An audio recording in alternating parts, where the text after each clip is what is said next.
Ladies and gentlemen, if we could please come back to order. I'd like to begin our next hearing. We are joined by Interim Fire Director, Mr. Billy Lynch. Thank you very much.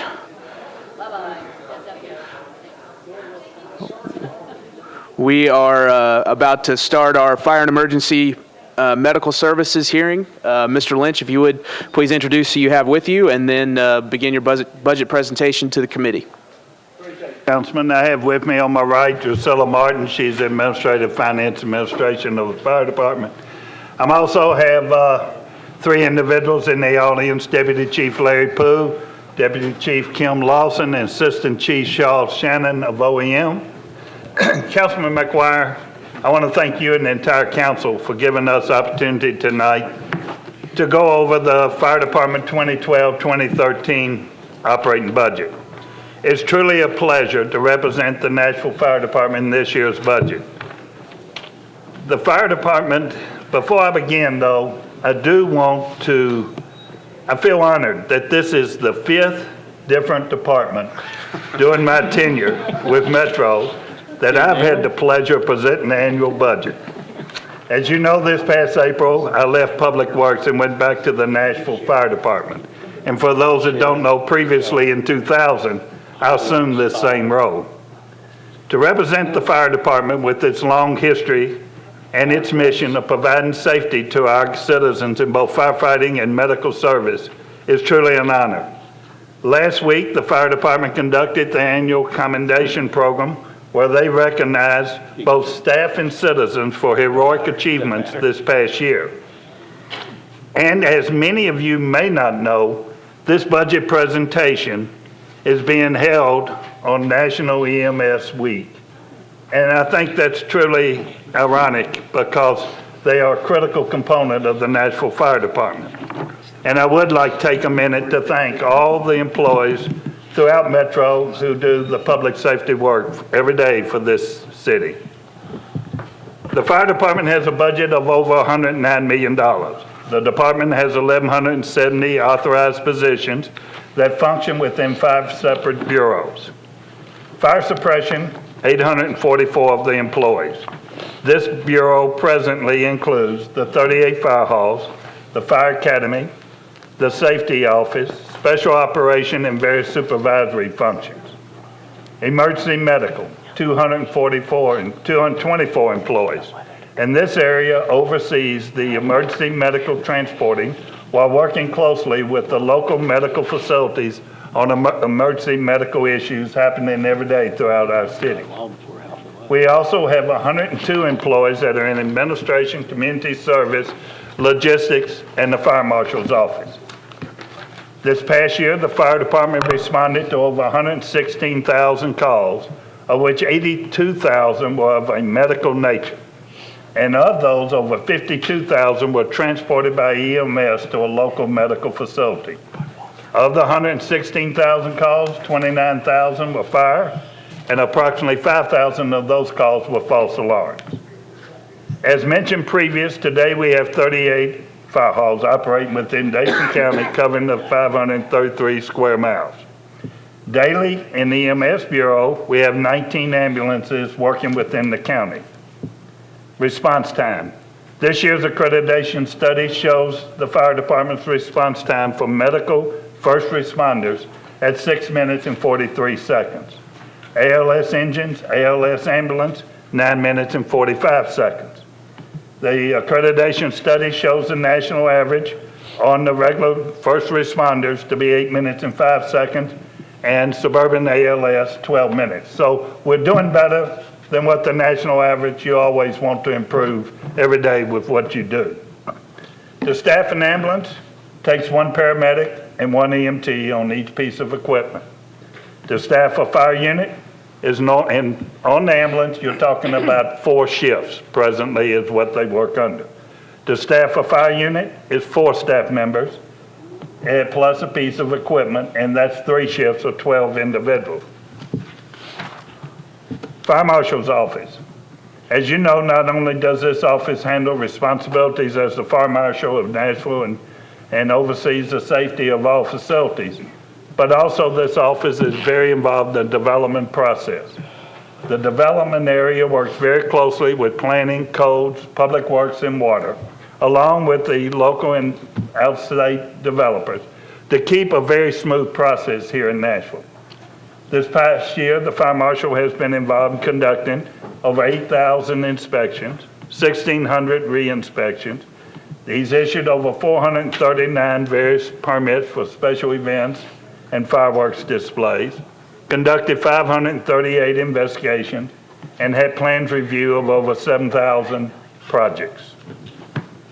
Fire halls. We've been very fortunate under this administration to have the money set aside for 12 replacement fire halls, of which 8 have been completed. Fire halls number 5 and 9 in District Gilmore, Council Lady Gilmore's district, has been completed. We have also completed the fire halls in District 6, Fire Hall 14, Councilman Westerholmes. We've both completed Fire Hall 16, 17, Berkeley Allen, Council Lady Allen, and Holloman. Also a new fire hall, 35s in Councilman Duvall's district, and fire halls 38 and 39 in Councilman Pridemore and Hunt's district. So this has been a big priority because these new facilities, modernized facilities, are better for your staff, and some of the facilities they were out working under were just totally outdated. Closing, I do want to thank each of you. I want to thank each of you for your support, whether it's been in public works or here in the fire department. Also, I kind of laughingly look at a couple who've been here in some of my endeavors, whether it was at HR, benefits, or another sheriff's department time, because the council is the backbone. They're the ones that help us be able to do the job. And when I look out at what goes on in this city every day, it makes me proud to be a Metro employee. Because I've said here many, many times, we have some great dedicated employees who really love this city, and they take care of it. With that, we're open to anything you want to ask. Thank you very much, Mr. Lynch. Council Lady Gilmore, you are recognized. Thank you so much, Mr. Chair. Thank you, Mr. Lynch. As always, I appreciate you and your wonderful service that you provide.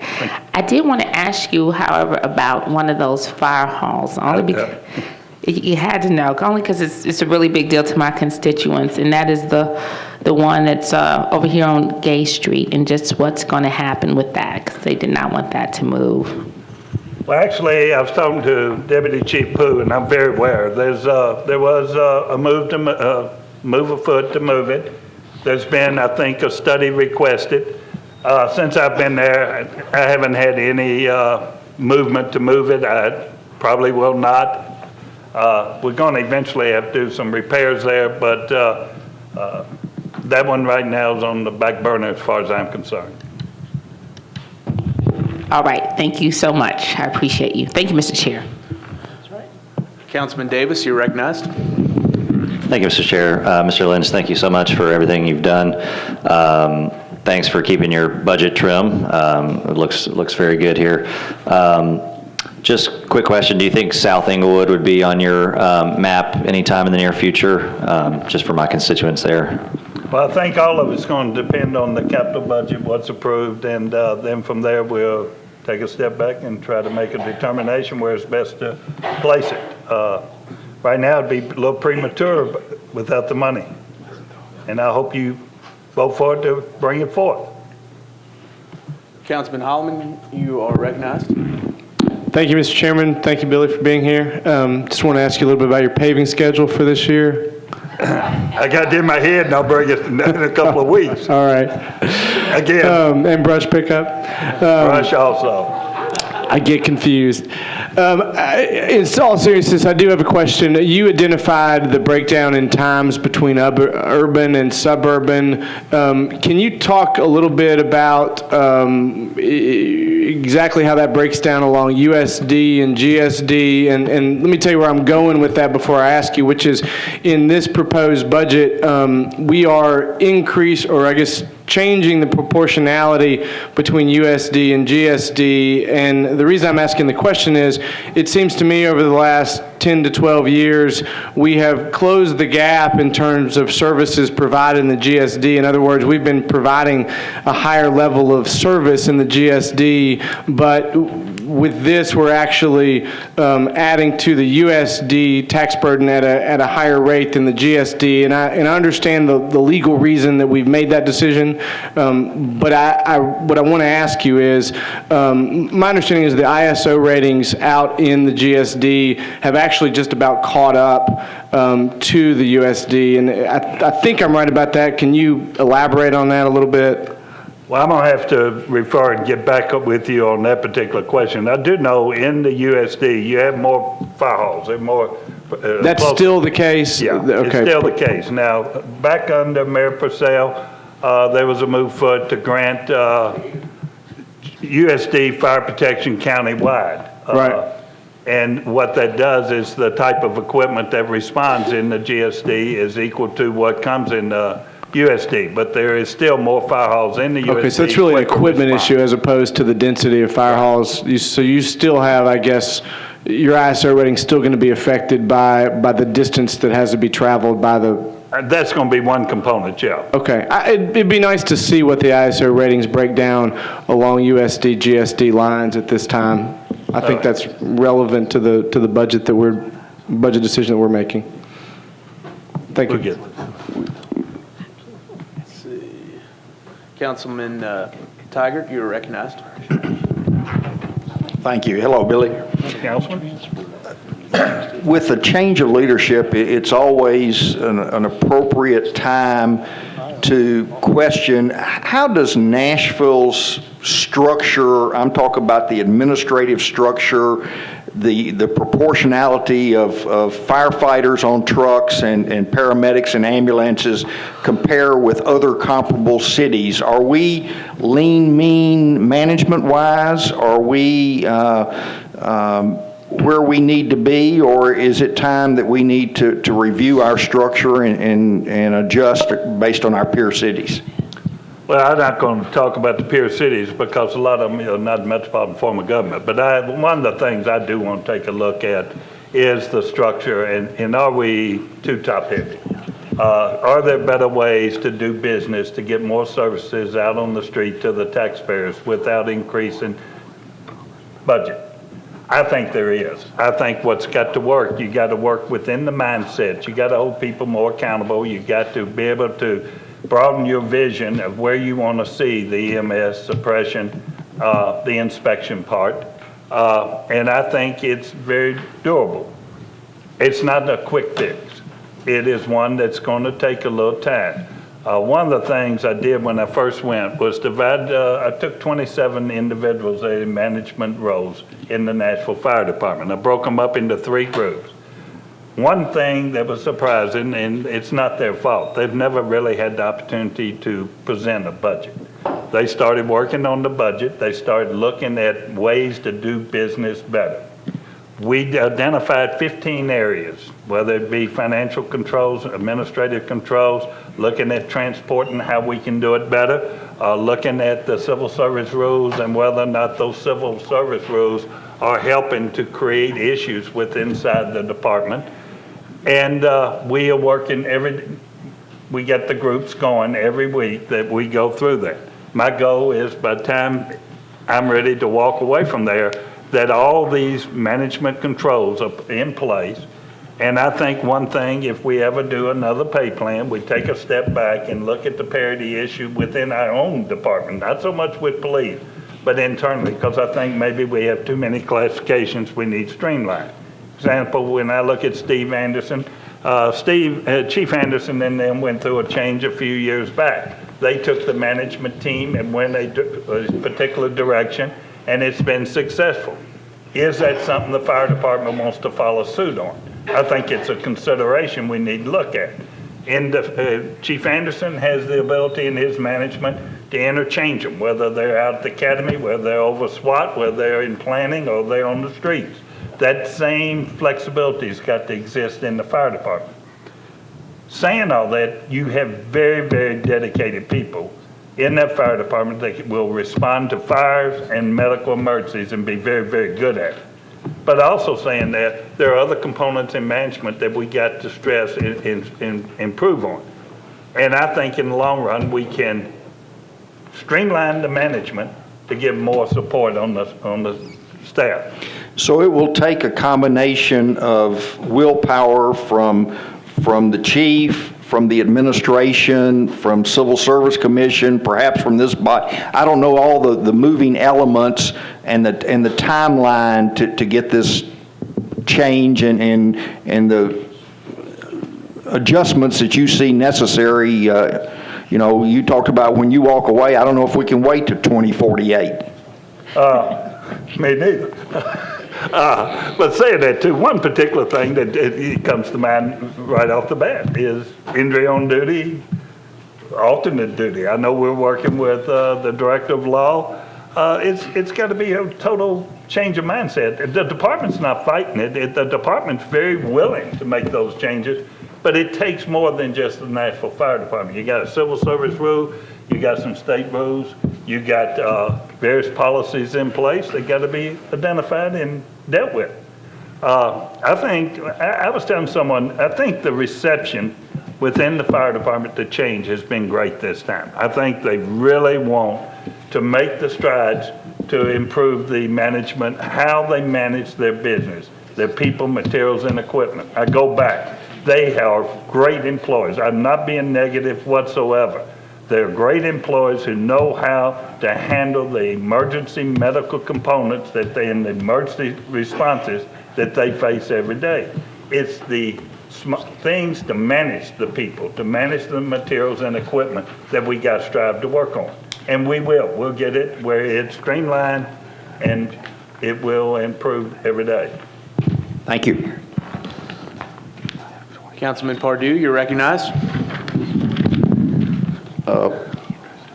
Billy, I really don't know what to call you but your name. You know, That's fine. you're either the smartest man in the government or just can't keep a dang job. I don't know. Sometimes the dumbest. Oh, thank you. This budget, is it going to allow you to buy any new equipment this year? The trucks? That will come through the 4% when it comes out. There's been some requests, but we'll wait till the 4%. It's not an operating budget. All right, thank you. That's really the only question I got. Last week I was on the way up to a council meeting and I went by that fire hall on Luty Street and I got ringed in. They doing the construction out there and the water running off of Luty Street will trap you in the building if you ain't got fire boots. So if you get somebody to run by and look at that, I'd appreciate it. Councilman Claiborne, you're recognized. Thank you, and thank you, Mr. Lynch, for being here. And you know, you've operated the Public Works Department sometimes what it seems to be almost on a shoestring, and with a handful of people, and done a tremendous job, especially when we were going through the post-flood period.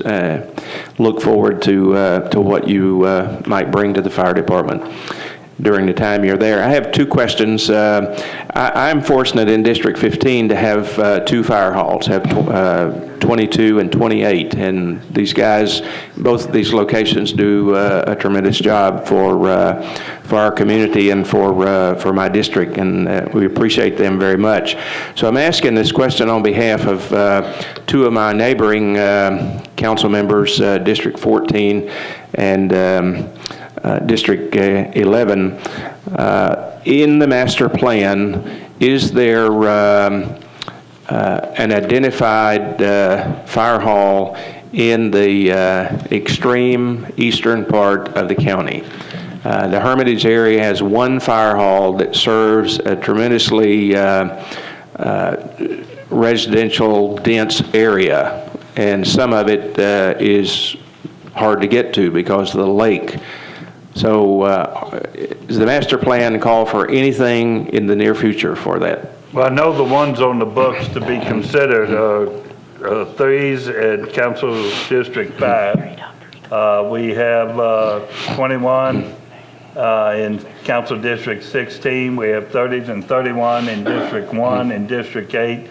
33s and 29, District 29. They're the ones right now that are the most pressing. I'll have to go back and see about the others. If I know they are on the books, they were the next in line. What is the criteria for identifying the need? I have to let Deputy Chief Pooh talk about it. Larry has been involved with it since its inception.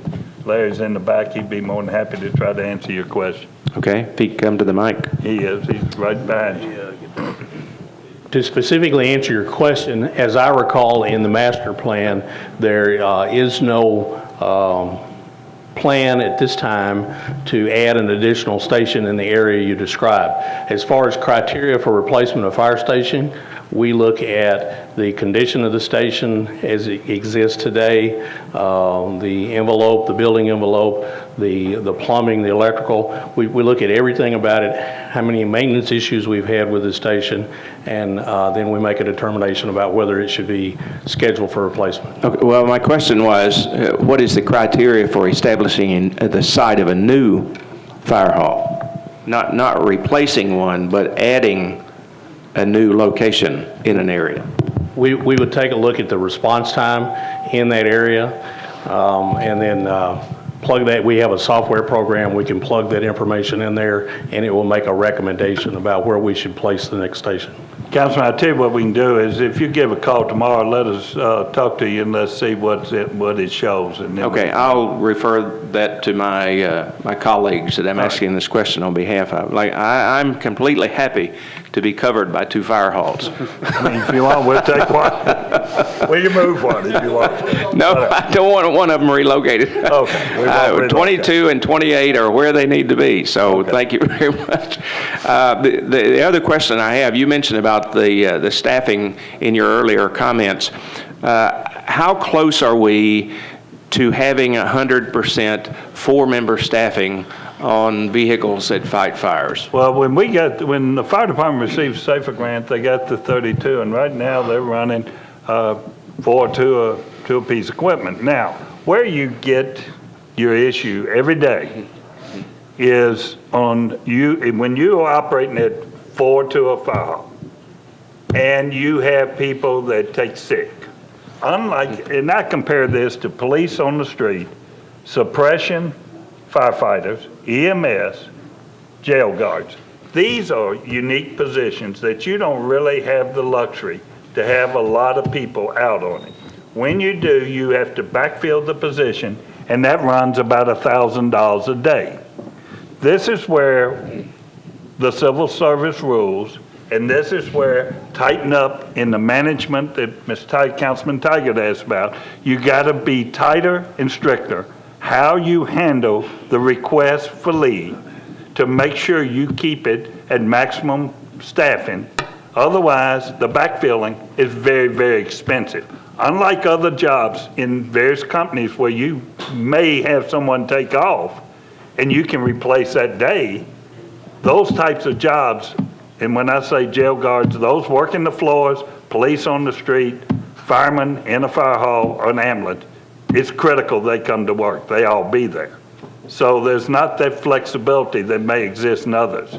We're in good shape right now, provided we have full staffing coming.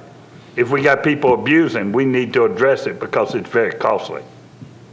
Okay, good. Okay, good. Thank you. Thank you, Councilman. Council Lady Bennett, you're recognized.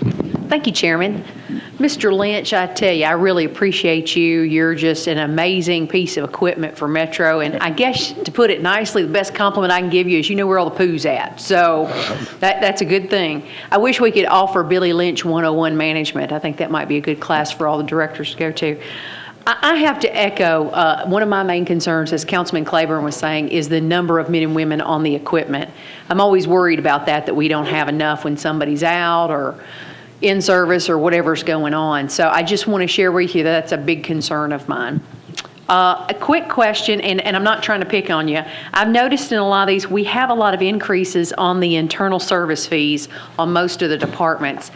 Generally speaking, what is that? It's increased 47.68% in this budget. What is that? Which document are you looking at? I'm at F5 in our book. And I'm just curious, what is that internal service fee? What's the biggest thing of it? Is that fleet management that's giving us so much expense there? About 3.5 million of that is. Well, about 3.5 million of it's fleets is what she was alluding to. Okay, but that's the majority of it? Yes. Okay, thank you, that's what I wondered. Thank you, Council Lady. Council Lady Weiner, you're recognized. Thank you, Chair. Billy, we are thrilled to have you, and we're more thrilled to have you in Bellevue. So we're lucky to have the Lynch brothers of Bellevue. My question has to do with the radon testing that was handled throughout the fire department halls. And I wondered, how did the inspection and remediation impact the budget, and has it been completed, and how successful were we with that? Chief Pooh oversaw that for the fire department. I'll let him. As I recall, we had 3 or 4 stations where remediation was necessary, and all that remediation was completed in December of 2011. Those buildings have been tested by an environmental consulting firm that we employed, and the funds were in operating capital or in 4% funds. So that was in an existing fund. Okay. Councilman Duvall, you're recognized. Thank you, Mr. Chairman. Billy, I heard you mention the injuries on duty, IODs. What percent of your budget is, or how much is that impacting percentage-wise of your budget? What's that doing to you? Can you expand on that a little bit? Well, the main thing it does is backfill the positions. We're taking a hard look at our physical fitness component in our safety office.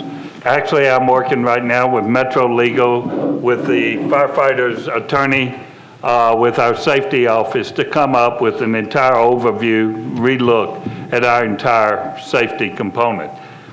When you get into IOD injuries inside the metropolitan government, and that thing's been studied to death. It's not just the fire department, it's throughout.